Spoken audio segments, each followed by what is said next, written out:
The only man that makes gay... Well, I don't think it's acceptable then either.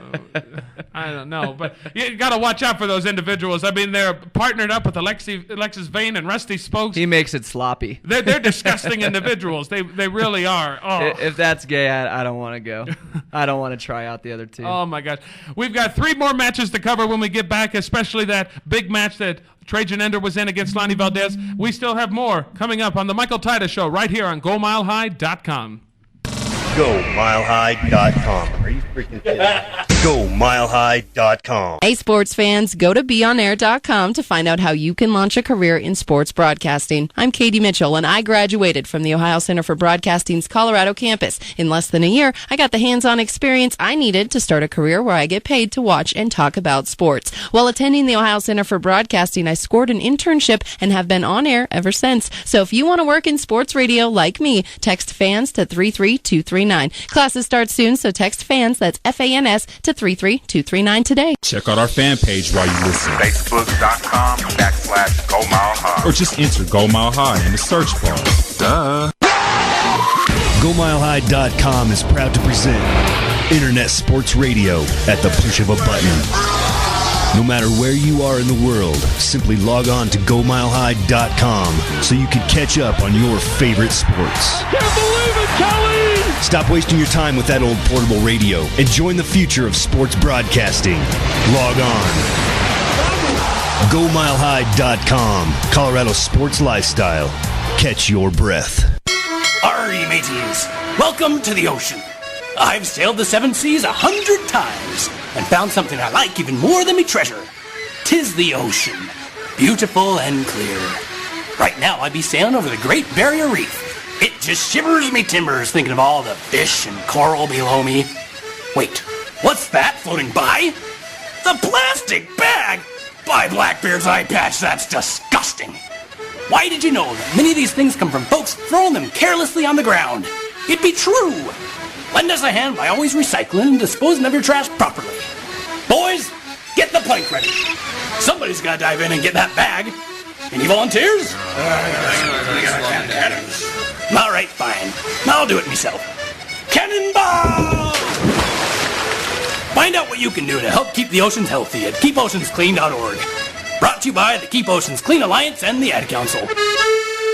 Hi, this is Aaron the Candyman, and you're listening to Michael Titus, the Michael Titus Radio Show at GoMileHigh.com.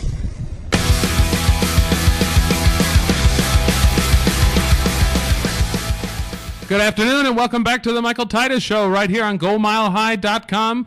I am your host, Mr. Entertainment himself, Michael Titus, along with my very special guest, Trajan Ender.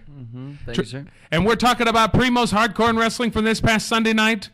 3 matches left to go over, especially that one that he had against Lonnie Valdez. First, I want to talk about that lucha match.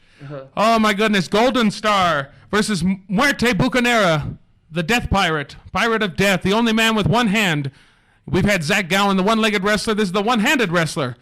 And they went on against La Bestia Salvaje, the oldest and toughest man that ever lived in the world of wrestling. The man who... I will vouch.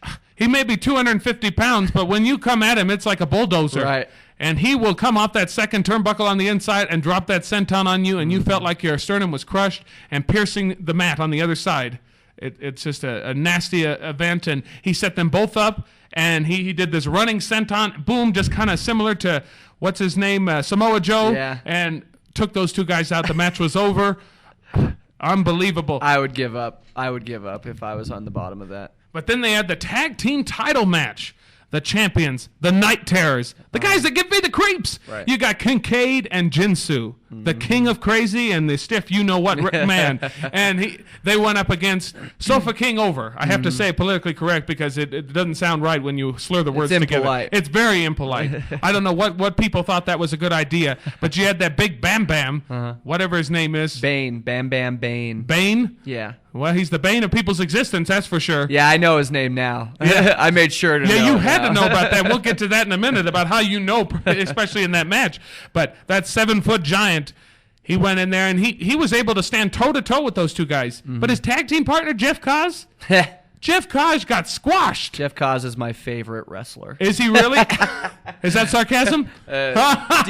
Deeply drenched in sarcasm. Deeply drenched in sarcasm. I love it. Jeff Kaz, the man who's got more ego than talent, more ego than size, more ego than everything, and he goes out there and he thinks he's going to stand toe-to-toe with people like Kincaid and Jinsu, and he just got thrown around like a rag doll. His bones were probably broken by the end of the night. He's squashed. Oh, his ribs had to be bruised. I heard those are the two hardest chops in Colorado wrestling with Kincaid and Jinsu, and I doubt that Bam Bam took too many of those. No, Bam Bam stopped all of them. Did he? He was able to prevent any of them happening. But Jeff Kaz, I can't believe it. He even signed up for that match. You know who probably signed him up for that match? It was Lonnie Valdez. Lonnie told him, you're going to have to face them. And, of course, he's got more ego than brains, so he went out there and said, of course, boss, I'll beat him. No, it didn't happen, did it? It did not happen. I don't think there's any team in Primos that are going to be able to defeat the Night Terrors. But now it's time. It's now time for the main event. I had to go out and kick out Michael J. Machine Gun because he had no business ring announcing the main event. The man who's wearing that cheap tuxedo, he probably bought off of uniformawarehouse.com where you can buy all the cheapest tuxedos you want in the world. And I told him, you can't do it. You cannot give a match of this magnitude the proper respect, the proper introductions. And we had you fighting out of limbo, weighing 187 pounds, countercultural superhero Trajan Ender with his manageress Miss Leisure at his side. And then you have, of course, the Mr. Fans Addiction, the longest reigning underground champion, current Primos champion, Mr. Denver, Colorado. Can you be a champion of a defunct promotion? I don't think you can, but I guess because it was his promotion, he can still claim it. I mean, Vern Gagne probably still claims he's still the AWA champion, even there in the Alzheimer's ward of that nursing home. Oh, too soon. And tell us about that match. Tell me how it went down. What happened? I put everything I had into that match. I spent the previous 2 months building up for that match. Going back even a month when I had to beat Jack Masidal, my best friend. I had to beat him a month just to get to Lonnie. I was told by Joey T that if I beat Jack, I was going to get a Primos title shot. So I had been training harder than I ever have. I was in the gym 2-3 times a week. In addition to working the 4 shows I was that month, I was working hard. I knew what I had to do. I knew what it would take to beat Lonnie Valdez. And I came out a ball of fire. I'm not going to lie. I had a lot of friends and family there. A lot of people I didn't know, never seen in my life. The television commercials did wonders for that Primos show. First time I've seen a show out here not bring in a nationally recognized talent and still pull a crowd of standing-only people. And they were going crazy as soon as I hit that curtain. And from then on, and my adrenaline was through the roof all night. I felt like I countered everything he did. He countered everything I did. We know each other so well. We know each other's arsenal so well. Some of it connected, some of it didn't. The addition of Bam Bam and Kaz, I'm not going to make excuses. It helped the man out. But in the end, I had my opportunities that I didn't cash in on. That Bam Bam's a big dude. When he caught me after that helo to the outside and caught me like I was a child, I knew that this man isn't just a regular indie worker. I've never seen anybody like Bam Bam before, and I don't know if I ever will again. They were a tough little obstacle to overcome. I feel like I was able to manage that. They took advantage of Miss Leisure being at ringside. Chair becomes a nice equalizer in that kind of situation, though.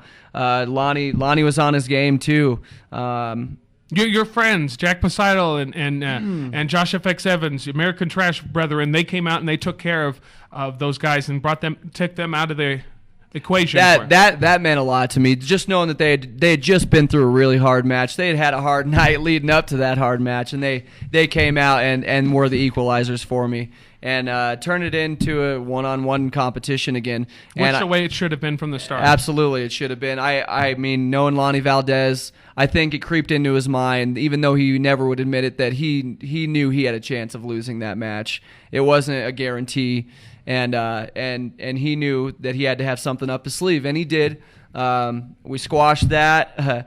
I thought I had him. I had him with 3 of my biggest spots. I crushed his chest in with the shooting star press, and the man still kicked out. He's bleeding from the face. I thought I had him. I'm not going to lie to you. I thought I had the man down. The crowd going crazy behind me.